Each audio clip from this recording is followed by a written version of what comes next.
नमस्कार साथियों, आज हमारी मैथ से संबंधित ये दूसरी क्लास है। कल हमने देखा था पहली क्लास के बारे में जिसने हमने मैथ से संबंधित कुछ बेसिक सी चीज़ें जानी। उस वीडियो पर जो आपके व्यूज़ थे उन्होंने कहीं ना कहीं ये दर्शाया कि आप सभी मैथ्स पढ़ने के बहुत इच्छुक हैं और बिल्कुल भी तनाव नहीं लेना, बिल्कुल बेसिक से हम चीज़ों को पढ़ेंगे।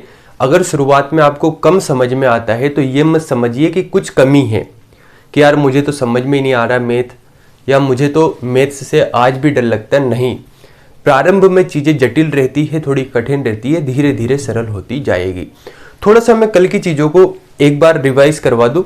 कल हमने देखा था कि क्लासिफिकेशन ऑफ नंबर यानी संख्याओं का वर्गीकरण, नंबर सिस्टम यानी संख्या पद्धति में ये हमारा पहला टॉपिक है। तो हमारा टॉपिक कौन सा चल रहा है? नंबर सिस्टम, जिसे हम कहते हैं संख्या पद्धति।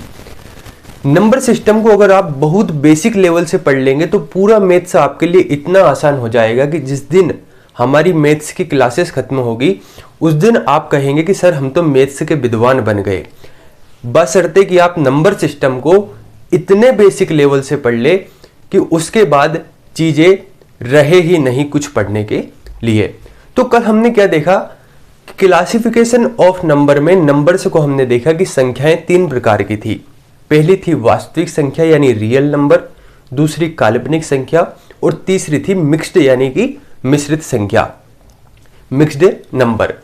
उसके बाद हमने देखा था कि काल्पनिक यानी इमेजिनरी, मिश्रित या मिक्स्ड, इन दोनों संख्याओं से मध्य प्रदेश पटवारी, व्यापम या एमपीपीएससी में एग्जाम में क्वेश्चन नहीं पूछे जाते। क्वेश्चन पूछा जाता है रियल नंबर या वास्तविक संख्या से। तो हमें रियल नंबर को पढ़ना था। रियल नंबर में हमने दो चीजें देखी थी, एक था पूर्णांक जिसे हम कहते हैं इंटीजर्स, दूसरा डेसिमल यानी दशमलव। तो मैंने कहा था दशमलव को हम बाद में समझेंगे, पहले समझते हैं पूर्णांक को। तो आज हम समझेंगे पूर्णांक के बारे में, बहुत सरल तरीके से समझेंगे। नोट्स बनाते चले, रिवाइज करते चले, चीजें बहुत आसान होती चली जाएगी। देखिए, अगर मैं बात करूं पूर्णांक के बारे में, पूर्णांक इसे कहते हैं हम इंटीजर्स। देखिए, पूर्णांक से संबंधित हमें दो चीजें देखना है। सबसे पहला तो जो कल एक स्केल पढ़ा था, अगर आपको याद हो तो बहुत आसान होगा चीजों को समझना। और एक बात और बता दूं, अगर आपको मैथ्स अच्छे से पढ़ना ही है, जो मैं पढ़ाता हूं उसे नोट करते जाइए, उसी दिन उसका रिवाइज करिए, तो अगले दिन आपको चीजें समझने में आसानी होगी। तो हमने क्या देखा कि जो पूर्णांक संख्याएं हैं, इंटीजर्स है, ये होती है तीन प्रकार की। समझिए, इसका पहला प्रकार है ऋणात्मक इंटीजर्स, ऋणात्मक पूर्णांक। इसका दूसरा प्रकार होता है जीरो यानी शून्य, और तीसरा प्रकार होता है धनात्मक पूर्णांक। चिंता ना करें, हम समझेंगे। देखिए, इसे कहते हैं हम ऋणात्मक पूर्णांक यानी नेगेटिव इंटीजर्स,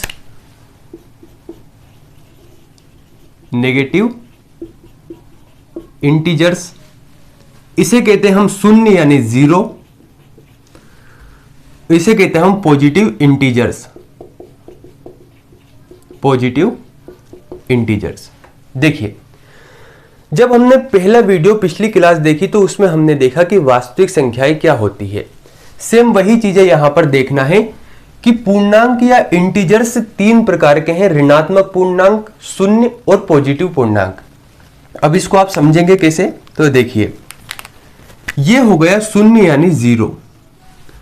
जब जीरो से हम इधर की ओर बढ़ते हैं तो हमें पता है इधर की ओर चीजें प्लस में होती जाती है, जैसे +1, +2, +3, +4, यानी इधर की ओर आप कहां तक बढ़ सकते हैं? तो इधर की ओर आप कहीं तक भी जाएंगे, चीजें अंत नहीं होंगी, यानी यहां पर प्लस अनंत तक की संख्याएं शामिल होगी। फिर हमने कहा इधर की ओर आप जब बढ़ेंगे तो यहां पर कहां तक जाएंगे? तो इधर की ओर जीरो से जब हम इधर की ओर बढ़ते हैं तो -1, -2, -3, -4, ऐसे चलते चलते माइनस अनंत तक की संख्याएं। तो अब आप यहां पर स्पष्ट रूप से देख पा रहे होंगे कि पूर्णांक के अंतर्गत चीजें जो शामिल है, ऋणात्मक पूर्णांक, शून्य और धनात्मक पूर्णांक। इसमें ये हो गया शून्य। इधर की ओर जब हम बढ़े तो इन्हें हमने कह दिया पॉजिटिव इंटीजर्स यानी कि धनात्मक पूर्णांक, और इधर की ओर जब हम बढ़े तो इसे हमने कह दिया ऋणात्मक पूर्णांक। ऋण का मतलब होता है नेगेटिव यानी माइनस, तो ऋणात्मक पूर्णांक। कहने का मतलब 0 से लेकर प्लस अनंत तक की संख्याओं को कहते हैं हम धनात्मक पूर्णांक। 0 इसमें शामिल हो ही गया है। 0 से माइनस अनंत तक की संख्याओं को कहते हैं ऋणात्मक पूर्णांक यानी नेगेटिव इंटीजर्स। यहां तक स्पष्ट है। अगर मैं कहता हूं कि +55 धनात्मक पूर्णांक, या प्लस हटा देते हैं, किसी भी संख्या के आगे अगर कुछ नहीं लगा है तो प्लस माना जाता है कि इसके आगे प्लस लगा है। मैं कहता हूं कि पूर्णांक के अंतर्गत ये कौन सा प्रकार है। पहला प्रकार ऋणात्मक पूर्णांक, दूसरा शून्य, तीसरा धनात्मक पूर्णांक। तो आप क्या कहेंगे कि सर ये धनात्मक पूर्णांक है। वहीं इसके आगे अगर माइनस लगा होता -55 तो ये ऋणात्मक पूर्णांक नेगेटिव इंटीजर्स, और अगर 0 है तो 0 तो भाई फिर 0 ही रहेगा। यहां तक क्लियर है। अब हम देखते हैं पूर्णांक के अंतर्गत कौन कौन सी संख्याओं को शामिल किया जाता है। इनसे मेरा मतलब नहीं है, यानी इसके अंतर्गत क्या क्या चीजें शामिल है। सबसे मेन चीजें वही है, अगर आप उन्हें अच्छे से समझ गए तो आपके लिए बड़ी ही आसानी होगी। चलिए समझते हैं। देखिए, जो पूर्णांक संख्याएं हैं जिन्हें हम कहते हैं इंटीजर्स, इसमें कुछ संख्याएं शामिल है। आपने इनका नाम सुना होगा, जैसे कि सबसे पहली है प्राकृत संख्या। आपने प्राकृत संख्या का नाम सुना होगा। प्राकृत संख्या, या इसे हम कहते हैं नेचुरल नंबर। नेचुरल नंबर क्या होती है प्राकृत संख्या? आपने पढ़ा होगा, लेकिन आपको आज भी स्पष्ट नहीं हुआ होगा कि प्राकृत संख्या होती क्या है। देखिए, 1 से लेकर जब हम आगे की ओर बढ़ते हैं, जैसे कि 1, 2, 3, 4, 5, तो 1 से लेकर जब हम आगे की ओर बढ़ते जाते हैं तो कहां तक बढ़ेंगे? अनंत तक। 1 से लेकर अनंत तक की संख्याओं को कहते हैं प्राकृत संख्या। अगर आपसे कोई कह देता है कि प्राकृत संख्या किसे कहेंगे, तो आप कहिएगा कि 1 से लेकर अनंत तक की संख्याओं को, यानी इसमें सभी संख्याएं शामिल हो गई। बस इसका इतना सा नियम ध्यान रखना कि शुरू कहां से होगी? 1 से। 1 से लेकर अनंत तक की संख्याओं को कहते हैं प्राकृत संख्या। इसमें कुछ ज्यादा समझने लायक नहीं है, बस थोड़ा सा ध्यान रखना है कि शामिल कहां से होगी, कहां से शुरू होगी? 1 से। दूसरी होती है पूर्ण संख्या। पूर्ण संख्या या पूर्ण संख्याएं, जिसे हम इंग्लिश में कहते हैं होल नंबर। होल नंबर क्या होते हैं?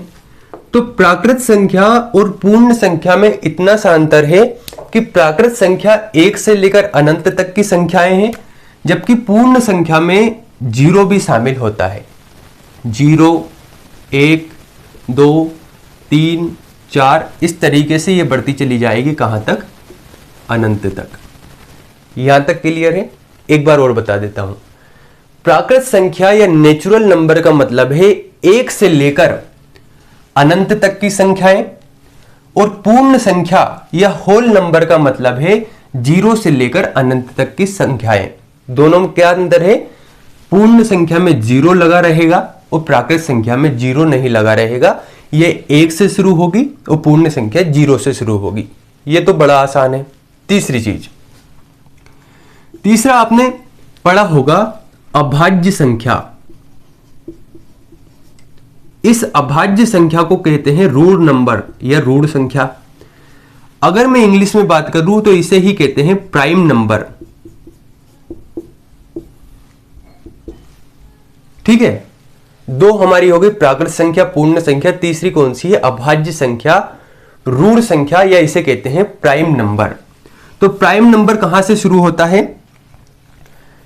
इसमें शामिल होता है 2, 3, 5, 7, इसके बाद 11, 13, इस तरीके से जो फॉर्मेट में बढ़ती चली जाती है उसे कहते हैं हम अभाज्य संख्या या रूढ़ संख्या। अभी लोड नहीं लेना है, अभाज्य संख्या को और भी डिटेल में अभी हम समझेंगे। बस इतना समझ लीजिए कि 2 एक अभाज्य संख्या है, यह बात आपको ध्यान रखना है। और 2 अभाज्य संख्या क्यों है वह भी मैं आपको बतलाऊंगा। 2, 3, 5, 7, 11, 13 इस तरीके से जो फॉर्मेट में संख्याएं बढ़ेगी उन संख्याओं को हम कहते हैं अभाज्य संख्या, रूढ़ संख्या या प्राइम नंबर। क्लियर है? आगे की ओर बढ़ते हैं। अभाज्य संख्या के बाद आती है भाज्य संख्या, इसे कहते हैं यौगिक संख्या या इसे ही कहते हैं कंपोजिट नंबर।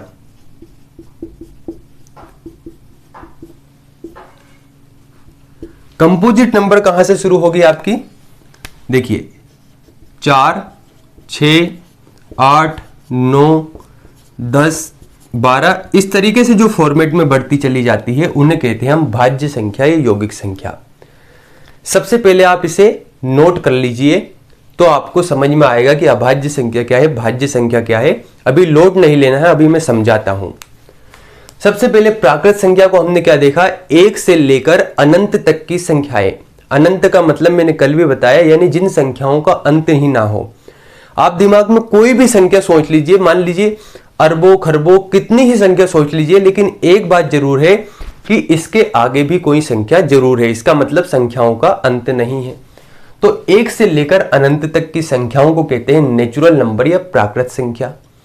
दूसरा पूर्ण संख्या या होल नंबर। तो सिर्फ अंतर इतना है, होल नंबर में 0 भी शामिल होता है, यानी 0 से लेकर अनंत तक की संख्याओं को होल नंबर कहेंगे।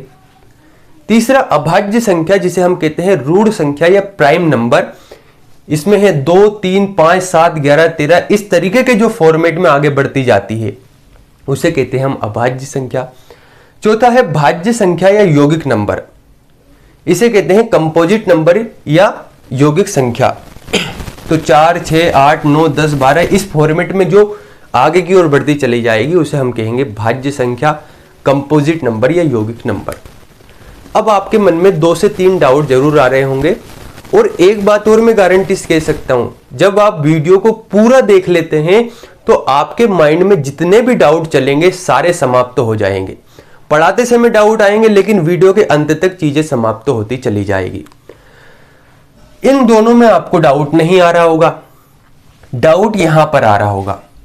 डाउट यह आ रहा होगा कि सर अभाज्य संख्या 2 से शुरू हुई तो 2 भाज्य संख्या क्यों नहीं है? पहला तो यह आ रहा होगा।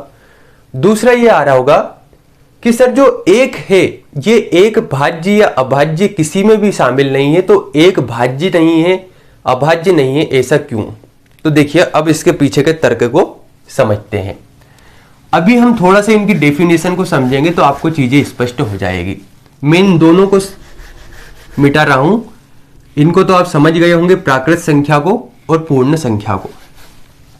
आप चाहे तो इन्हें नोट डाउन कर सकते हैं जो मैं अब बताऊंगा। देखिए सबसे पहले बात आती है अभाज्य संख्या या रूढ़ संख्या की मैं बात करता हूं, यानी प्राइम नंबर की बात करता हूं। अभाज्य संख्या, अभाज्य संख्या की एक डेफिनेशन है जो आप लिख लीजिए कि वे संख्याएं जिनके 2 गुणनखंड हो, जिनके 2 गुणनखंड हो उन्हें क्या कहते हैं? उन्हें हम कहते हैं अभाज्य संख्या या प्राइम नंबर। तो इसमें क्या शामिल है? इसमें शामिल है 2। अब देखिए अगर आप 2 में भाग देंगे तो 2 में किसका भाग जाएगा? सबसे पहले तो जाएगा 1 का, और इसके बाद किसका जाएगा? स्वयं 2 का। क्लियर है? इसके बाद हमने लिखा 3। अब आप 3 में भाग देंगे तो 3 में किसका भाग जाएगा? सबसे पहले तो भाग चला जाएगा 1 का, 1 से आप 3 में भाग दे सकते हैं। दूसरा 3 का, क्या इसके अलावा किसी और संख्या का जाएगा? अन्य संख्या को ले लेते हैं, 13 को लेते हैं, मान लेते हैं 13 को हमने लिया। 13 में आपने सबसे पहले भाग दिया 1 का, तो 1 का भाग चला गया।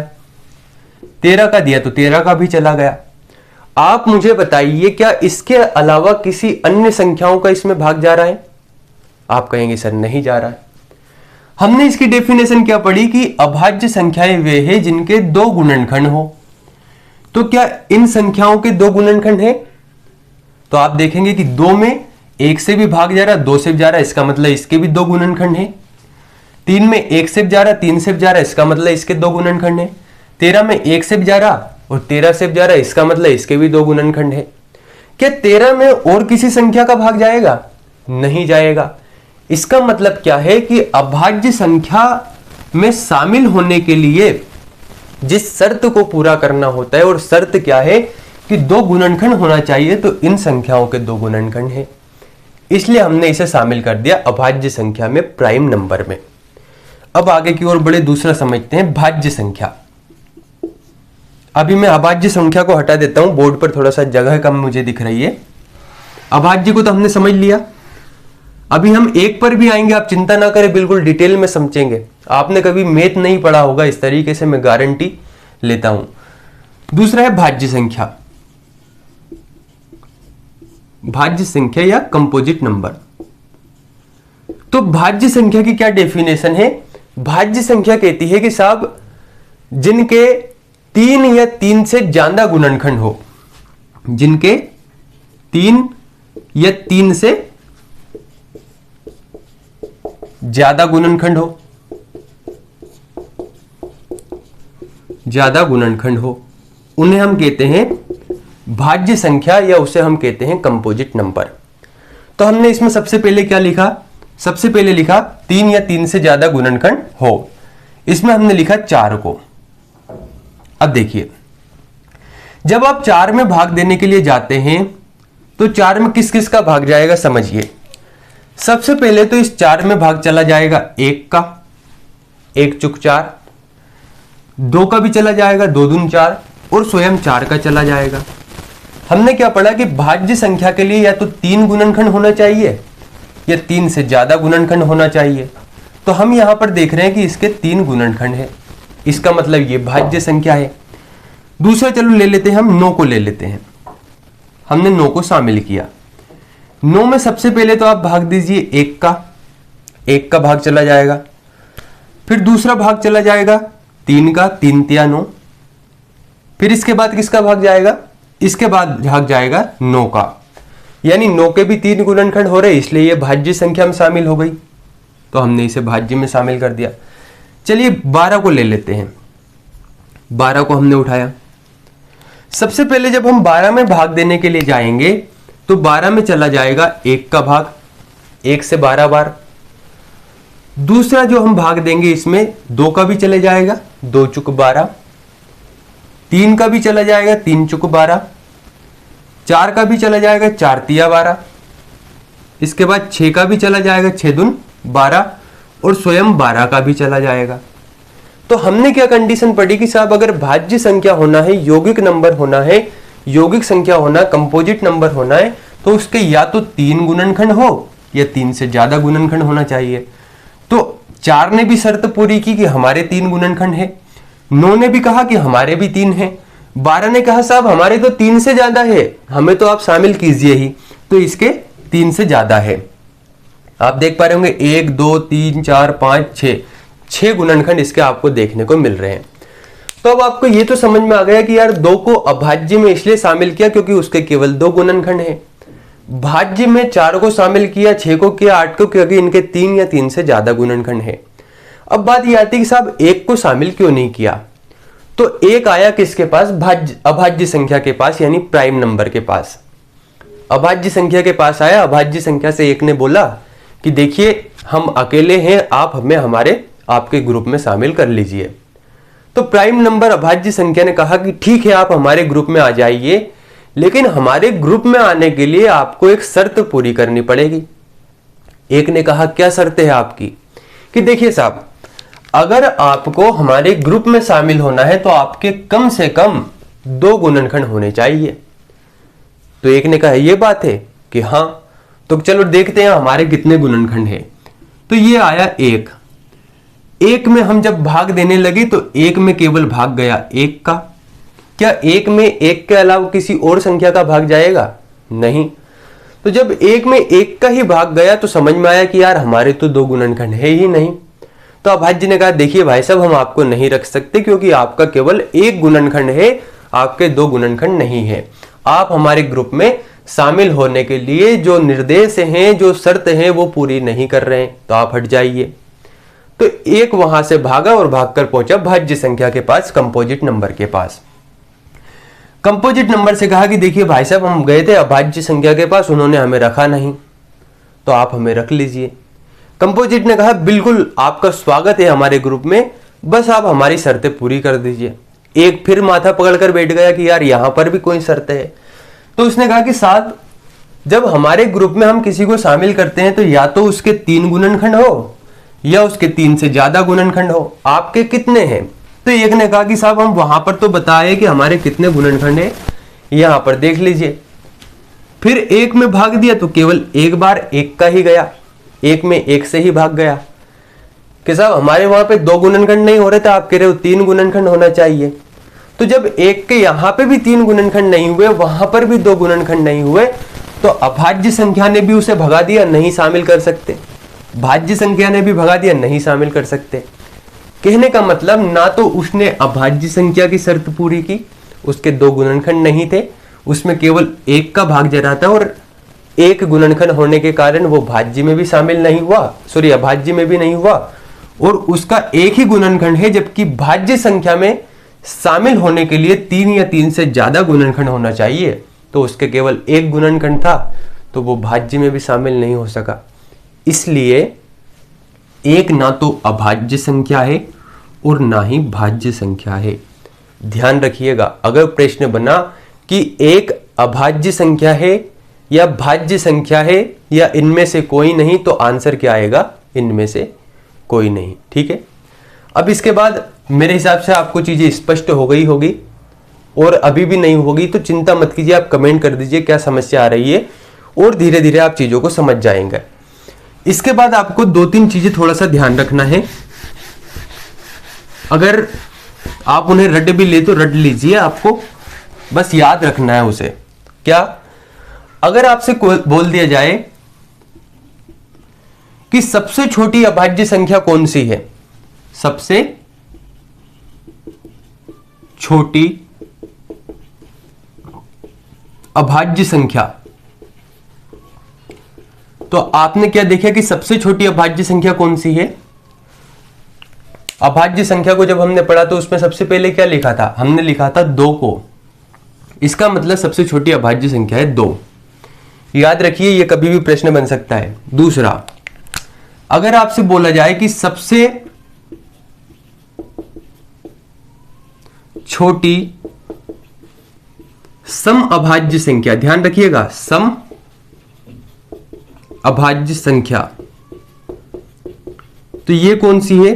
तो इसमें भी आपको ध्यान रखना है 2। नेक्स्ट, अगर आपसे बोल दिया जाए सबसे बड़ी सम अभाज्य संख्या,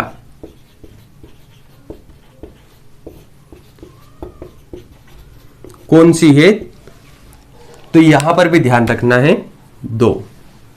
याद रखना, बहुत अच्छे तरीके से इस बात को दिमाग में बिठा लीजिए कि सबसे छोटी अभाज्य संख्या भी 2 है, सबसे छोटी सम अभाज्य संख्या भी 2 है, और सबसे बड़ी सम अभाज्य संख्या भी 2 है।